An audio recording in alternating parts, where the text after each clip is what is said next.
louange, honneur et gloire à notre Seigneur, notre Sauveur, en qui notre héritage demeure parfait, intact. À nous de le saisir, à nous de, alléluia, pouvoir marcher dans cet héritage, de pouvoir glorifier son saint nom. La fin de toute chose est proche. Et nous voulons que ces desseins s'accomplissent. Et nous voulons faire partie de ceux-là qui marquent l'histoire. Alléluia. De ce monde.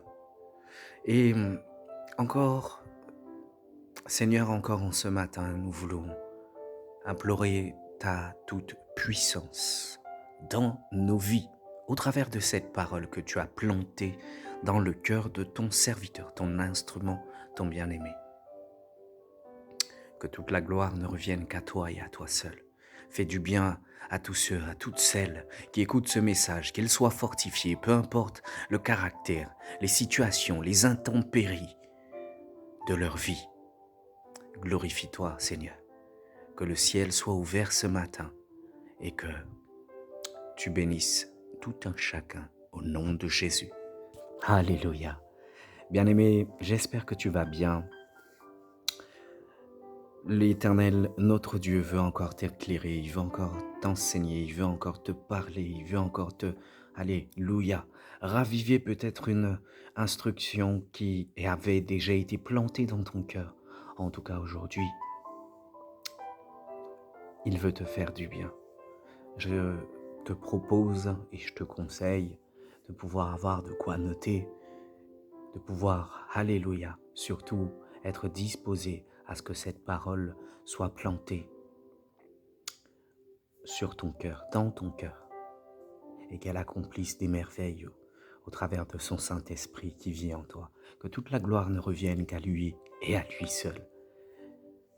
Nous entamons notre sujet concernant le choix de suivre Christ et beaucoup se demandent si leur famille les reniera et si ils seront persécutés. Et est-ce qu'ils doivent quand même franchir ce cap? Alléluia. Si je me convertis au christianisme, ma famille me reniera et je serai persécuté. Dois-je quand même le faire? Le choix. Nous commençons notre exhortation et nous savons que se convertir au christianisme signifie devenir disciple de Jésus par la foi. Une foule de gens suivaient Jésus, mais peu d'entre eux étaient véritables disciples. La plupart voulaient seulement être guéris de leur maladie, les voir chasser les démons, manger du pain qu'il fournissait miraculeusement. Jésus les a avertis du prix à payer, en tout cas pour les suivre. Il appela la foule avec ses disciples et il leur dit: « Si quelqu'un veut être mon disciple, qu'il renonce à lui-même, qu'il se charge de sa croix et qu'il me suive. En effet, celui qui voudra sauver sa vie la perdra, mais celui qui la perdra à cause de moi et de la bonne nouvelle sera sauvé. Et que servira-t-il à un homme de gagner le monde s'il perd son âme? Que donnera un homme en échange de son âme? En effet, celui qui aura honte de moi et de mes paroles au milieu de cette génération adultère et pécheresse, le Fils de l'homme aura honte de lui quand il viendra dans la gloire de son Père avec les saints anges. Marc 8, versets 34 à 38. Bien-aimé, est-ce que tu vas suivre les désirs de ta propre chair ou renoncer à toi-même pour suivre Jésus? Es-tu réellement attaché à ta vie terrestre ou à la vie éternelle, au bien de ce monde ou au salut de ton âme? Craignez d'avoir davantage honte de Jésus ou que Jésus ait honte de vous. On poursuit ce qui compte pour nous. Vous allez au travail et vous travaillez dur parce que vous attachez davantage d'importance à la récompense d'un salaire qu'au plaisir éphémère d'une journée passée à la maison, devant la télévision. Si Jésus vous appelle, suivez-le en sachant qu'en perdant votre vie terrestre, vous obtiendrez la vie éternelle. Êtes-vous prêt à suivre Jésus? Vous devez d'abord calculer le prix à payer. Vous pouvez voir cela en Luc 14, versets 25 à 33. Suivre Jésus vous coûte votre vie. Jésus a dit que vous deviez renoncer à vous-même et porter votre croix. Celui qui refuse de porter sa croix ne peut pas être un disciple de Christ. Luc 14, verset 27. Suivre Jésus peut vous coûter votre famille et vos amis. Jésus a dit qu'il est venu apporter la division entre les disciples et leurs familles, leurs amis et le monde. Donc celui qui ne haït pas sa famille, c'est-à-dire qu'il la préfère à Jésus, et il n'est pas digne de Christ. Matthieu 10, versets 32 à 39. Suivre Jésus peut vous coûter vos biens. Jésus a dit à un homme riche qui pensait fièrement qu'il était assez bon pour aller au ciel, « Si tu veux être parfait, va vendre ce que tu possèdes, donne-le aux pauvres et tu auras le trésor dans le ciel. Puis viens et suis-moi. » Matthieu 19, verset 21. Malheureusement, cet homme était davantage attaché à ses richesses qu'à Jésus. Nous avançons. Suivre Jésus peut vous valoir la persécution.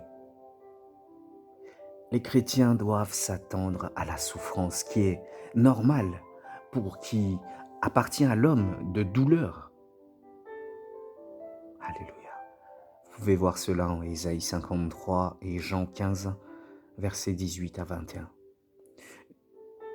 Nous avançons et nous voyons que Jésus a même qualifié les persécutés d'heureux et ajouté « Réjouissez-vous et soyez dans l'allégresse parce que votre récompense sera grande dans le ciel. » Voir Matthieu 5, versets 10 à 12. De tout temps, le peuple de Dieu a été persécuté. Les prophètes de l'Ancien Testament ont été insultés, torturés et tués. Hébreux 11, 37. L'histoire nous apprend que 10 disciples de Jésus ont été exécutés pour avoir prêché Christ. D'après la tradition, Pierre a insisté pour être crucifié la tête vers le bas parce qu'il s'estimait indigne de mourir de la même manière que son Seigneur.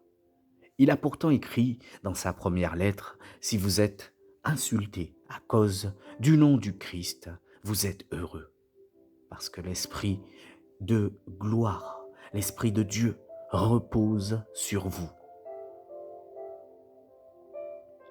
L'apôtre Paul a été emprisonné, battu, a fait naufrage et a été lapidé de nombreuses fois pour avoir prêché Christ.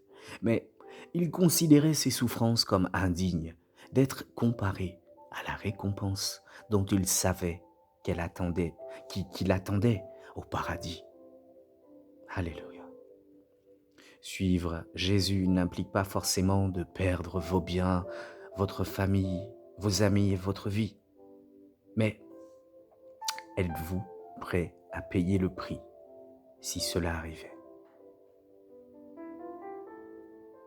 Bien que le prix à payer pour être disciple de Christ paraît élevé, la persécution implique une récompense terrestre aussi bien que céleste. Le Seigneur est présent aux côtés de ceux qui croient en lui, même dans la persécution. Vous pouvez voir ça en Matthieu 28, 20, Hébreux 13, 5. Il connaît nos limites et il nous fait grâce. 1 Corinthiens 10, 12, 2. Et 2 Corinthiens 12, 9. Nous avançons. Il les récompense au ciel. Il tourne la persécution à leur profit pour façonner leur foi et se glorifie. La récompense dépasse largement le prix à payer pour suivre Jésus. Jésus a souffert et est mort sur la croix pour prendre sur lui la punition des péchés de ceux qui croient en lui.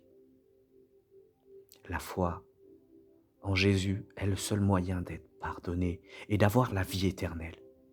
Bien que la persécution n'ajoute rien à l'œuvre parfaite de Christ pour le salut d'un croyant. Un véritable croyant doit suivre Jésus à travers la souffrance.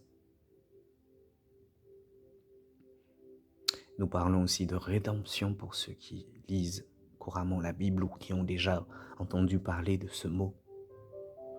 Et pour qu'il y ait rédemption, il faut qu'il y ait affliction. Alléluia, nous avançons pour conclure. De fait, c'est à cela que vous avez été appelés parce que Christ aussi a souffert pour nous. Vous laissant un exemple afin que vous suiviez ses traces. Lui qui n'a pas commis de péché et dont la bouche duquel on n'a pas trouvé de tromperie. Lui qui a été insulté et qui ne rendait pas l'insulte. Lui qui a été maltraité mais ne faisait pas de menaces, mais s'en remettait à celui qui juge justement. Lui qui a lui-même porté nos péchés dans son corps à la croix, afin que libérés du péché, nous vivions pour la justice. C'est par ses blessures que nous avons été guéris. Nous étions en effet comme des brebis égarées, mais maintenant que nous sommes retournés vers le berger et le protecteur de nos âmes, nous sommes sauvés. Alléluia. Que cette parole te fortifie, que cette parole te guide, qu'elle te bénisse. Au nom de Jésus, à très bientôt. Soyez tous abondamment bénis au nom de Jésus.